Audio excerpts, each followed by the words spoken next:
Selamat datang dan selamat bergabung di channel Dongeng Malam. Bagi yang sudah mampir, jangan lupa tinggalkan jejak kalian dengan cara di like dan komen video ini. Kita mulai saja cerita misteri kali ini dengan judul Selamat Datang di Rumah Kematian, Part 7. Kita mulai dari cerita sebelumnya. Biasanya, jika kita meninggalkan ruangan untuk 30 detik, dia jadi gila saat kita kembali. Sebaiknya kita pergi, panggil Ray. Dia masih di tepi pemakaman dekat pohon yang melengkung. Patty, apa yang salah denganmu? Aku memanggil anjing itu. Dia tak menanggapi. Apa kau tak ingat namamu? Patty? Patty? Bau sekali. Seru Josh. Kita harus membawanya pulang dan memandikannya, kataku. Suaraku gemetar. Aku merasa sangat sedih. Dan ketakutan. Mungkin ini bukan Patty, kata Josh berpikir. Mata anjing itu melotot merah dalam sinar senter. Itu benar-benar dia, kataku pelan. Lihatlah. Dia menyeret tali. Tangkap dia, Josh. Dan mari kita pulang. Yuk. Menangkapnya, teriak Josh. Baunya terlalu buruk. Hanya ambil tali kekangnya. Kau tak harus mengangkatnya, kataku. Tidak. Kau? Josh sedang keras kepala lagi. Aku bisa melihat bahwa aku tak punya pilihan. Oke, kataku. Aku akan memanggilnya tapi aku butuh senter. Aku meraih senter dari tangan Josh dan mulai berlari menuju Patty. Duduklah, Patty duduk, perintahku. Itu adalah perintah yang hanya Patty patuhi. Tapi dia tak menurut kali ini. Sebaliknya, dia berbalik dan berlari pergi. Menahan rendah kepalanya. Patty. Berhenti Patty, ayolah. Aku berteriak, jengkel. Jangan membuatku mengejarmu. Jangan biarkan dia lolos. Josh berteriak, berlari di belakangku. Aku memindahkan senter dari satu sisi ke sisi lain sepanjang tanah. Di mana dia? Patty. Patty, panggil Josh, terdengar nyaring dan putus asa. Aku tak bisa melihatnya. Oh, tidak. Jangan bilang kita sudah kehilangan dia lagi. Kataku. Kami berdua mulai memanggilnya. Apa yang salah dengan anjing itu? Teriakku. Aku memindahkan berkas cahaya ke bawah satu baris panjang batu nisan, lalu bergerak cepat. Turun berikutnya. Tak ada tanda darinya. Kami berdua terus memanggil namanya. Dan kemudian lingkaran cahaya berhenti menimpa di depan sebuah nisan granit. Membaca nama di batu, aku berhenti singkat. Dan tersentak. Josh, lihat. Aku menyambar lengan Josh. Aku memegang erat-erat. Hah apa? Salah? Wajahnya penuh dengan kebingungan. Lihat. Nama di batu nisan itu. Itu Karen Somerset. Josh membaca nama. Dia menatapku, masih bingung. Itu teman baruku Karen. Orang yang kuajak bicara di tempat bermain setiap hari, kataku. Hah? Itu pasti neneknya atau sesuatu, kata Josh, dan kemudian menambahkan dengan tak sabar. Ayo. Carilah Patty. Tidak. Lihatlah tanggalnya, kataku padanya. Kami berdua membaca tanggal di bawah nama Karen Somerset itu. 1960 hingga 1972. Ini tak mungkin ibunya atau neneknya, kataku, menjaga sorot senter pada batu meskipun tanganku gemetar. Gadis ini meninggal ketika dia berumur 12 tahun seusiaku. Dan Karen berumur 12 tahun, juga. Dia bilang. Amanda, Josh cemberut dan memalingkan muka. Tapi aku mengambil beberapa langkah dan menyorotkan cahaya ke nisan berikutnya. Ada nama di atasnya yang belum pernah kudengar sebelumnya. Aku pindah ke batu berikutnya. Nama lain aku tak pernah kudengar. Amanda, ayolah. Josh merengek. Batu nisan berikutnya memiliki nama George Carpenter di atasnya. 1975 hingga 1988. Josh, lihat itu George dari taman bermain, seruku. Amanda, kita harus menangkap Patty, tegasnya. Tapi aku tak bisa menjauh dari batu-batu nisan. Aku pergi dari satu batu ke batu berikutnya, menggerakkan senter atas ukiran huruf-huruf. Rasa ngeriku tumbuh, aku menemukan Jerry Franklin. Dan kemudian Bill Gregory. Semua anak-anak yang telah bermain softball dengan kami. Mereka semua memiliki batu-batu nisan di sini.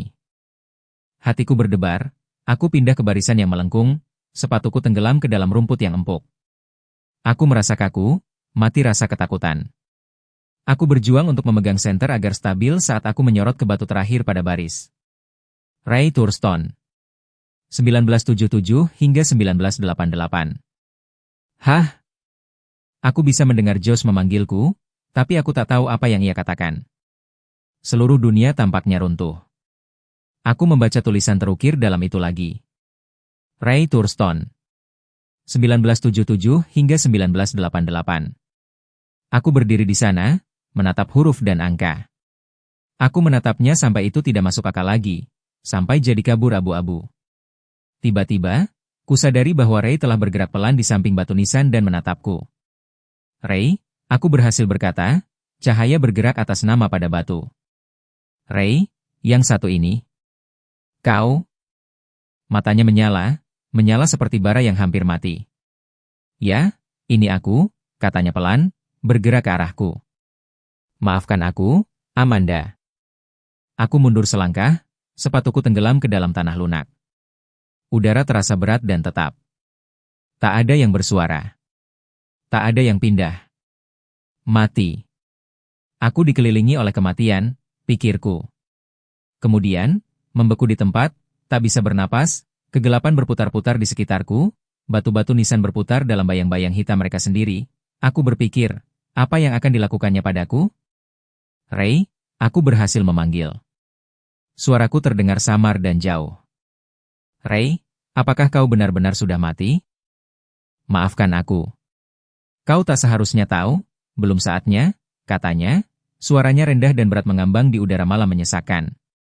Tapi, bagaimana? Maksudku? Aku tak mengerti. Aku memandang melewatinya dengan cahaya putih yang keluar dari senter. Josh beberapa baris jauhnya, hampir ke jalan, masih mencari Patty. Patty? Aku berbisik, rasa takut mencekik tenggorokanku, perutku menyempit ngeri. Anjing selalu tahu, kata Ray dengan nada rendah datar. Anjing selalu mengenali orang mati yang hidup. Itu sebabnya mereka harus pergi dulu. Mereka selalu tahu. Maksudmu, Patty mati? Aku tercekik kata-kata. Ray mengangguk. Mereka membunuh anjing terlebih dahulu. Tidak. Aku menjerit dan mundur selangkah lagi, hampir kehilangan keseimbangan saat aku menabrak nisan marmer rendah. Aku melompat menjauh dari itu. Kau tak seharusnya melihat ini, kata Ray, wajahnya yang sempit tanpa ekspresi kecuali matanya yang gelap, yang mengungkapkan kesedihan yang nyata.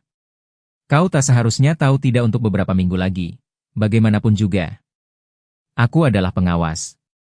Aku seharusnya untuk melihat, untuk memastikan kau tak melihat sampai tiba saatnya. Dia melangkah ke arahku, matanya bersinar menyala merah, membakar kepikiran. Apakah kau mengawasiku dari jendela? Teriakku. Apakah itu kau di kamarku? Sekali lagi ia mengangguk ya. Aku dulu tinggal di rumahmu, katanya, melangkah mendekat, memaksaku kembali ke batu marmer dingin. Aku pengawas itu. Aku memaksa diriku untuk berpaling, untuk menghentikan menatap mata bersinarnya. Aku ingin berteriak pada Josh untuk lari dan mencari bantuan. Tapi ia terlalu jauh. Dan aku membeku di sini, membeku ketakutan. Kami membutuhkan darah segar, kata Ray. Apa? Teriakku. Apa katamu? Kota ini tak dapat bertahan tanpa darah segar. Tidak seorang pun dari kita dapat. Kau akan segera mengerti, Amanda. Kau akan memahami mengapa kita harus mengundangmu ke rumah ini, ke rumah mati. Dalam lesatan, sorotan senter yang zigzag, aku bisa melihat Josh bergerak mendekat, menuju jalan kami. Lari, Josh, pikirku. Lari menjauh. Cepat. Cari seseorang. Cari siapapun. Aku bisa memikirkan kata-kata. Kenapa aku tak bisa meneriakannya? Mata Ray bersinar lebih terang. Dia berdiri tepat di depanku sekarang. Roman mukanya diatur, keras dan dingin. Ray? Bahkan melalui celana jeansku, batu nisan marmer terasa dingin terhadap bagian belakang kakiku. Aku pengacau, bisiknya. Aku adalah pengawas. Tapi aku pengacau. Ray, apa yang akan kau lakukan? Matanya merah berkelap-kelip. Aku benar-benar menyesal. Dia mulai mengangkat dirinya sendiri dari tanah, melayang di atasku. Aku bisa merasakan diriku mulai tercekik. Aku tak bisa bernapas. Aku tak bisa bergerak. Aku membuka mulutku memanggil Josh, tapi tak ada suara yang keluar. Josh? Di mana dia? Aku menunduk melihat barisan batu nisan tapi tak bisa melihat cahaya senternya. Ray melayang sedikit lebih tinggi. Dia melayang-layang di atasku, aku tercekik entah bagaimana. Membutakanku, mencekikku. Aku mati, pikirku. Mati. Sekarang aku mati juga. Dan kemudian, tiba-tiba, cahaya menerobos kegelapan. Cahaya menyinari wajah Ray, lampu halogen putih terang. Apa yang terjadi? Tanya Josh, dengan suara bernada tinggi, gugup. Amanda, apa yang terjadi? Ray berteriak dan jatuhkan kembali ke tanah. Matikan. Matikan? Teriaknya, suaranya berbunyi nyaring, seperti angin melalui kaca jendela pecah. Tapi Josh menahan sorotan lampu terang ke Ray. Apa yang terjadi? Apa yang Kate lakukan? Aku bisa bernapas lagi. Aku menatap ke lampu, aku berjuang untuk menghentikan jantungku dari berdebar begitu keras. Ray memindahkan tangannya untuk melindungi diri dari cahaya. Tapi aku bisa melihat apa yang terjadi padanya. Cahaya itu sudah melukainya. Kulit Ray tampaknya mencair. Seluruh wajahnya mengendor, lalu jatuh, menjatuhkan tengkoraknya. Aku menatap ke dalam lingkaran cahaya putih, tak mampu berpaling, saat kulit Ray tergulung, terkulai dan meleleh. Sepertinya tulang di bawahnya terbuka, bola matanya bergulir keluar dari rongganya dan terjatuh pelan ke tanah. Josh, membeku karena ketakutan, entah bagaimana memegang lampu terang dengan stabil, dan kami berdua menatap tengkorak menyeringai, lubang gelap menatap kembali pada kami. Oh! Aku menjerit saat Ray melangkah ke arahku. Tapi lalu aku sadar bahwa Ray tak berjalan. Dia jatuh. Aku melompat ke samping saat dia rebah ke tanah. Dan tersentak saat kepalanya menghantam bagian atas batu nisan marmer, dan pecah-pecah terbuka dengan percikan memuakan. Ayo, teriak Josh. Amanda, ayolah. Dia meraih tanganku dan mencoba menarikku pergi. Tapi aku tak bisa berhenti menatap Ray, yang sekarang menjadi tumpukan tulang di dalam genangan pakaian kusut. Amanda, ayolah. Kemudian, bahkan sebelum aku menyadarinya, aku berlari, berjalan di samping Josh secepat mungkin menuruni deretan panjang jalan menuju kuburan. Lampu menyorot lagi pada batu nisan yang seperti kabur saat kami berlari, tergelincir di atas rumput yang lembut tertutup embun, terengah-engah di udara yang masih panas. Kita harus memberitahu ibu dan ayah. Kita harus segera pergi dari sini, teriakku. Mereka tak akan percaya, kata Josh, saat kami mencapai jalanan. Kami terus berjalan. Sepatu kami berbunyi keras di trotoar. Aku tak yakin. Aku sendiri percaya. Mereka harus percaya pada kita, kataku padanya. Jika mereka tak percaya, kita akan menyeret mereka keluar dari rumah itu. Sinar putih lampu menunjukkan jalan saat kami berlari melalui jalan-jalan gelap dan sunyi. Tak ada lampu jalan, tak ada lampu di dalam jendela-jendela rumah kita lewati, tak ada lampu mobil. Sepertinya dunia kegelapan telah kami masuki. Dan sekarang sudah waktunya untuk keluar. Kami berlari pada sisa perjalanan pulang. Aku terus melihat ke belakang untuk melihat apakah kami sedang diikuti. Tapi aku tak melihat siapapun. Lingkungan ini tetap dan kosong. Aku merasakan sakit yang tajam di pinggangku saat kami tiba di rumah. Tapi aku memaksakan diri untuk terus berjalan, di jalan berkerikil dengan selimut tebal daun mati, dan ke teras depan. Aku membuka pintu dan baik Josh dan aku mulai menjerit. Ibu. Ayah. Kalian di mana? Sunyi. Kami berlari ke ruang tamu. Lampu-lampu itu mati semua. Ibu. Ayah. Apakah kalian di sini?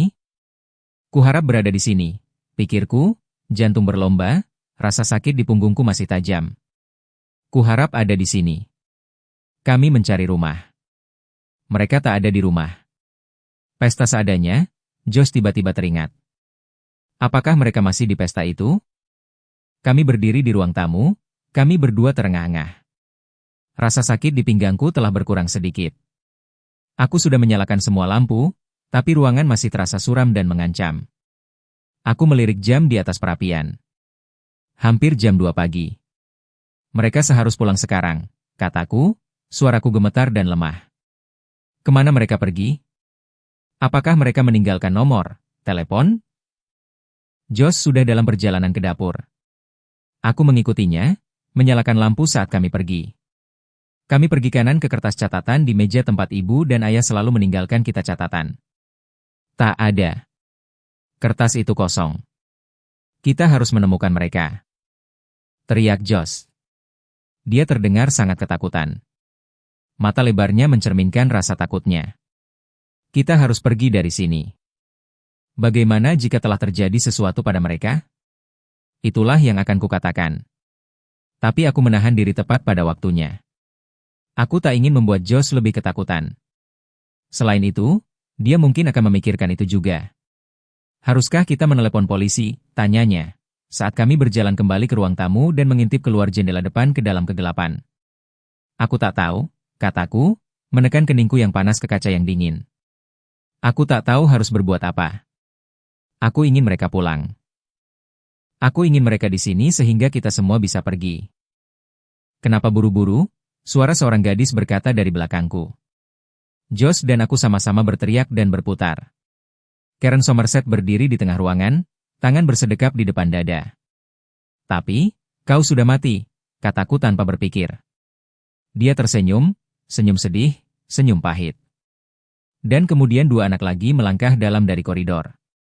Salah satunya mematikan lampu. Terlalu terang di sini, katanya. Mereka pindah di samping Karen. Dan anak lain, Jerry Franklin, anak mati lainnya muncul di perapian. Dan aku melihat gadis dengan rambut hitam pendek, yang telah kulihat di tangga, pindah sampingku di gorden. Mereka semua tersenyum, mata mereka bersinar suram dalam cahaya redup, semua bergerak kepada Josh dan aku. Apa yang kalian inginkan? Aku menjerit dengan suara bahkan tak kukenali. Apa yang akan kalian lakukan? Kami dulu tinggal di rumahmu, kata Karen pelan. Hah! Aku berteriak. Kami dulu tinggal di rumahmu, kata George. Dan sekarang, coba tebak. Jerry menambahkan. Sekarang kami mati di rumahmu. Yang lain mulai tertawa, terbahak-bahak, tertawa kering, karena mereka semua menutupi Josh dan aku. Mereka akan membunuh kita, teriak Josh. Aku melihat mereka bergerak maju dalam keheningan. Josh dan aku harus mundur ke jendela. Aku melihat ke sekeliling ruangan gelap untuk mencari rute melarikan diri. Tapi tak ada tempat untuk lari. Karen, kau tampak begitu baik, kataku. Kata-kata itu keluar begitu saja. Aku tak berpikir sebelum aku mengatakannya. Matanya bersinar sedikit lebih cerah. Aku baik, katanya dengan nada monoton murung, sampai aku pindah ke sini. Kami semua baik, kata George Carpenter di monoton rendah yang sama. Tapi sekarang kami mati. Mari kita pergi, teriak Josh, mengangkat tangannya di depannya seakan untuk melindungi dirinya sendiri. Tolong, biarkan kami pergi. Mereka tertawa lagi, tawa kering serak. Tawa kematian.